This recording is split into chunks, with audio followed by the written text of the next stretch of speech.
Sa mga bansang maunlad at nag-uumpisang umunlad, ang buhay ay hindi normal kung wala ang internet.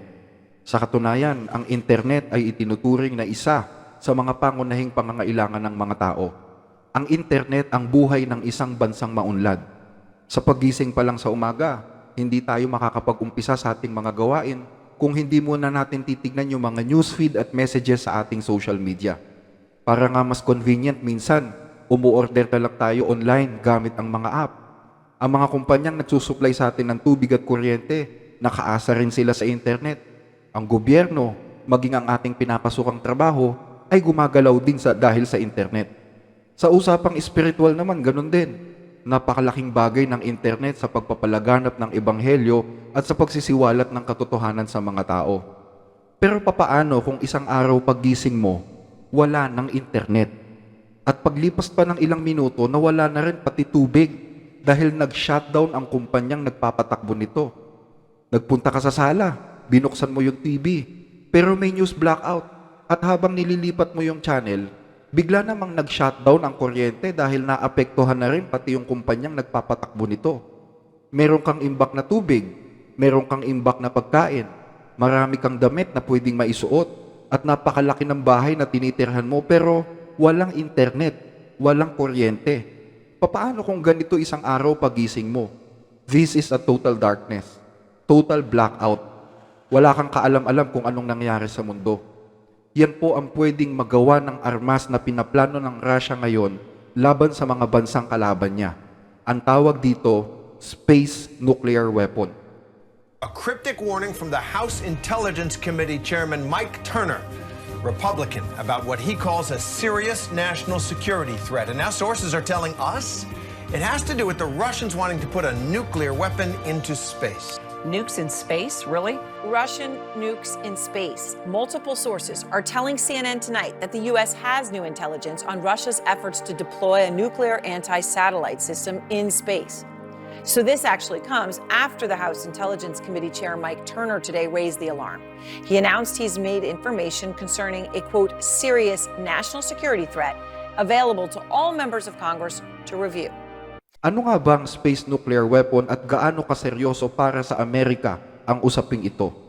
Ang pagbuo ng isang space nuclear weapon ay direktang paglabag sa kasunduang nilagdaan ng mga superpowers na bansa noong 1967, ang 1967 Outer Space Treaty.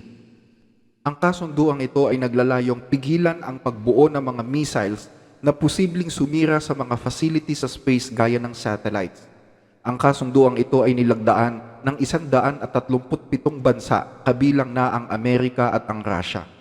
Alam ng Amerika kung gaano kadelikado ang nuclear weapon sa space dahil mismong sila ang sumubok na gawin ito nang i-deploy nila ang isang nuclear missile noong July 9, 1962 sa kanilang proyektong kung tawagin ay Starfish Prime Project, kung saan isang bomba na may karga na 1.5 megaton nuclear warheads ang pinakawalan sa kalawakan mula sa Hawaii. Sumabog ang bombang ito sa kalawakan sa taas na 400 kilometer. Kasing taas yan ng mga satellites na lumilipad ngayon sa orbit ng mundo. Sinasabing lumikha ng aurora borealis sa kalawakan ang pagsabog nito, palatandaan na naapektuhan nito ang isang parte ng electromagnetic field ng mundo. Walang pinatay na tao ang eksperimentong ito, pero sinira nito ang mga satellites ng mundo ng mga panahong yon. Natrap ang radiation ng bomba sa electromagnetic field ng mundo at dumikit ito sa mga satellites na umiikot sa ating orbit.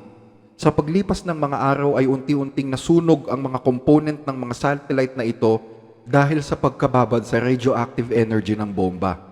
Ayon sa report na inilabas ng Defense Department ng Amerika, 8 satellites ang winasak ng radioactive energy ng bomba, kasama na ang satellite ng Britanya na noon ay 2 linggo pa lang mula nang i-launch sa space. Dahil sa mapaminsalang ibinungan nito, nagdesisyon ng Amerika na huwag nang ituloy ang nasabing proyekto. Ano nga ba ang pwedeng mangyari kapag nawasak ang mga satellite sa space? Well, dito sa ating kalawakan ay mayroon tayong tinatayang 72,000 na mga man-made satellites at 90% ng mga satellite na ito ay commercial use o may kinalaman sa mga negosyo ng malalaking korporasyon dito sa mundo. Imagine kung ilang trilyong dolyar ang pwedeng maglahong parang bula kung mawawasak kahit 50% lang ng mga satellites na ito. Karamihan pa naman sa mga commercial use satellites na ito may kinalaman sa mga operasyon ng bangko, sa weather forecasting, sa GPS tracking, sa web browsing. At kung mawawasak ang mga satellites na ito para sa mga ganitong operasyon, tiyak naguguho ang ekonomiya ng buong mundo. Maraming bangko ang magkakagulo na pwedeng maging dahilan ng pagkawala ng bilyong-bilyong deposito. Kung masisira ang mga satellites, hindi na natin ma-forecast ang klima. Gugulatin na lang tayo ng bagyo o ng anumang sakuna na pwedeng sumalanta sa iba't ibang panig ng mundo. Marami ring eroplano ang maliligaw sa ere at masisira dahil sa pagkawala ng GPS tracking. So in short, mawawasak ang lahat ng mga communication system sa mundo kapag nasira ang mga satellites. Deactivated ang web browsing. Walang Facebook, walang Twitter. Ang pagsabog ng nuclear bomb sa kalawakan ay pwede ring makaapekto sa elektrisidad dahil pwedeng sunugin ng radioactive energy na nasa hangin ang mga power grid system sa iba't ibang bansa, dahilan upang magkaroon ng global blackout. Linya ng telepono sira din tulad ng nangyari ng pasabugin ng Amerika yung kanilang nuclear test sa kalawakan. Imagine, nanonood ka ng TV nang bigla na lang mag-turn off yung TV mo nang walang dahilan, and then nawala lahat ng mga kuryente sa kapitbahay. Ganyan ang nangyari noong 1962. Pero alam nyo ba na ang lubos na maaapektuhan kapag winasak ng isang malakas na nuclear missiles ang mga satellites ay ang mismong national defense ng Amerika? Ang buong military strategy ng Amerika ay nakaasa sa mga satellites na ito. Sa pamamagitan ng mga satellites ay naipaparating ang lahat ng mensahe sa iba't ibang military base and units ng Amerika sa buong mundo. Sa pamamagitan ng satellites ay nadidetect ng US Army ang kinalalagyan at posisyon ng kanilang mga kalaban. Sa pamamagitan ng satellites ay nalalaman ng US Defense kung may missile na papakawalan. At sa pamamagitan din ng satellites ay nagkakaroon ng maayos na precision ang mga missiles na papakawalan mismo ng Amerika. So papaano na kung pasabugin ni Putin ang mga satellites na ito? Kapag nag-shutdown ang mga satellites, sa palagay ninyo, gaano kaya kadali matatalo ang isang bansa? Saglit lang yon. Remember kung papaanong nagkagulo ang Ukrainian Armed Force dahil hinak ng Russia ang satellite nila noong February 23, 2022, yung tinatawag na Vyasat hack. Hacking pa lang yon ng satellites. Paano pa kaya kung pinasabog mismo yung satellites?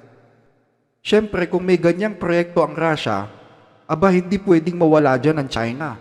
Way back January 11, 2007, alam nyo ba na nagpakawala ang China ng isang anti-satellite nuclear weapon na kung tawagin ay ASAT project? Pinasabog nito ang sarili nilang weather satellite for testing lang. At umani ng batikos ang proyektong ito sa iba't ibang parte ng mundo. Pero hindi doon nagtapos yun. Gumaya ang India noong March 27, 2019 sa kanyang Shakti project or yung tinatawag na Mission Shakti. And then, noong 2021, muling nagpalipad ang Russia ng kanyang anti-satellite weapon at pinasabog naman yung kanyang sariling lumang satellite. This morning, outrage from U.S. officials after Russia carried out a missile test early Monday, firing an anti-satellite missile into space, obliterating one of its own satellites and creating a vast debris field that's now orbiting Earth. Sa pagkawasak ng mga satellites, pwedeng humalo ang mga debris sa orbit ng mundo at magmistulang mga delikadong bakal sa kalawakan na pwedeng makasira sa mga susunod pang mga satellites. Well, karamihan sa mga anti-satellite missile ngayon ay galing sa lupa. Pero ang napapabalitang binubuo ng Russia ngayon ay mismong satellite na may karga-kargang bomba. Yes, satellite na may kargang nuclear missile para magpakawala mismo ng nuclear bomb sa ere. Diyan na alarma ang Amerika. Actually, matagal na nilang alam yan. Pero syempre, tinatanggi yan ng Russia. Hindi daw totoo yan, sabi ni Putin. Kahit ang totoo may nadulas nang nakabanggit niyan sa Russian media. I think it's time to turn up the heat. We understand that all drones and everything else work for Americans only while Starlink exists. So if we carefully launch our nukes in space, our nukes in space, our nukes in space, our nukes in space, there will be no Starlink left. Pero syempre, totoo man yan o hindi, pinaghahandaan na yan ng US. Kasi papaano kung yung sumunod naman kay Putin ang mag-activate ng mga armas na yan? Hindi natin alam. We're gathered here in the Rose Garden to establish the United States Space Command. It's a big deal. as the newest combatant command, SpaceCom will defend America's vital interests in space. Ngayon, may isa pang threat na kumakalat dahil ang Russia at China ay nagpaplanong magtayo ng nuclear facility sa buwan. Yes, sa buwan. Now brace yourself because this next story sounds like a mad science project, something you would expect from a Bond villain. Russia and China want to install a nuclear plant on the moon. Actually, 2021 pa yan, pinagkasundoan na nitong dalawang bansa na magtayo ng nuclear weapon or nuclear facility sa buwan. Pero ang tanong, bakit? Obvious naman siguro kung bakit, di ba? Para takutin ang kanilang mga kalaban. Pero hindi ganun kadali na magtayo ng nuclear plant or nuclear facility sa buwan dahil billions and billions of gallons ng tubig ang kailangan para i-cool down ang nuclear reactor nito. Walang tubig sa buwan, so papaano yon? So once na masolve na itong problemang ito, matutuloy na yung plano ng China at ng Russia.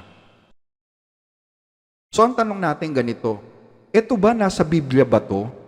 Inihula din ba ng propesiya itong mga pangyayaring ito? Ang sabi sa Biblia ganito, sa Amos 8:11 hanggang 13, narito ang mga araw ay dumarating, sabi ng Panginoong Diyos, na ako'y magpapasapit ng kagutom sa lupain, hindi kagutom sa tinapay o kauhan man dahil sa tubig, kundi sa pagkarinig ng mga salita ng Panginoon. Sila'y magsisilaboy sa dagat at dagat, at mula sa hilagaan hanggang sa silanganan. Sila'y magsisitakbo ng paro't parito upang hanapin ang salita ng Panginoon at hindi masusumpungan. Sa araw na iyon ay manlulupaypay sa uhaw ang magagandang dalaga at ang mga binata. Sabi sa Biblia, sila'y magsisilaboy sa dagat at sa dagat, mula sa hilagaan hanggang sa silanganan. Sila'y magsisitakbo paro't parito para hanapin ang salita ng Panginoon, pero hindi nila masusumpungan. Ano ibig sabihin nito, mga kababayan? Ngayon ba, kapag gusto mong matagpuan ng katotohanan, magsusuri ka sa salita ng Diyos, kailangan mo pa bang magpunta kung saan-saan? Hindi, di ba? Ang gagawin mo lang, umupo ka lang sa tapat ng computer or kunin mo yung smartphone mo at makinig. Ganun lang kadaling hanapin ang katotohanan sa ating panahon. Pero ang sabi ng Biblia, sila'y magsisilaboy sa dagat at sa dagat, at mula sa hilagaan hanggang sa silanganan. Sila'y magsisitakbo ng paro't parito upang hanapin ang salita ng Panginoon at hindi masusumpungan. Information and communication blackout ang ibig sabihin niyan, mga kababayan. Time will come, internet will no longer be available for some reasons. At lahat ng mga taong gustong maligtas, gustong humabol sa kaligtasan bago man lang matapos ang mundo, gustong hanapin ang salita ng Diyos, pero hindi na magiging ganoon kadali. Wala na yung madaling way para marinig ang katotohanan sa mga panahong yan. Kaya ang mangyayari, kung saan-saan sila ngayon magsisilaboy para hanapin ang purong salita ng Panginoon. Pero ang sabi ng Biblia, hindi nila ito masusumpungan. Matutupad yung nakasulat sa Apokalipsis. Revelations chapter 16 verse 10, at ibinuhos ng ikalima ang kanyang mangkok sa luklukan ng hayop na yaon, at nagdilim ang kanyang kaharian, at nginat-ngat nila ang kanilang mga dila dahil sa hirap. Magkakaroon ng kadiliman or darkness sa kaharian ng Antikristo. Nung una, akala ko spiritual darkness lang ito, pero hindi. This is combination of spiritual and literal darkness. Dahil magsha-shutdown ang lahat ng communication system sa mundo at magkakaroon ng information blackout. Posible ba yan?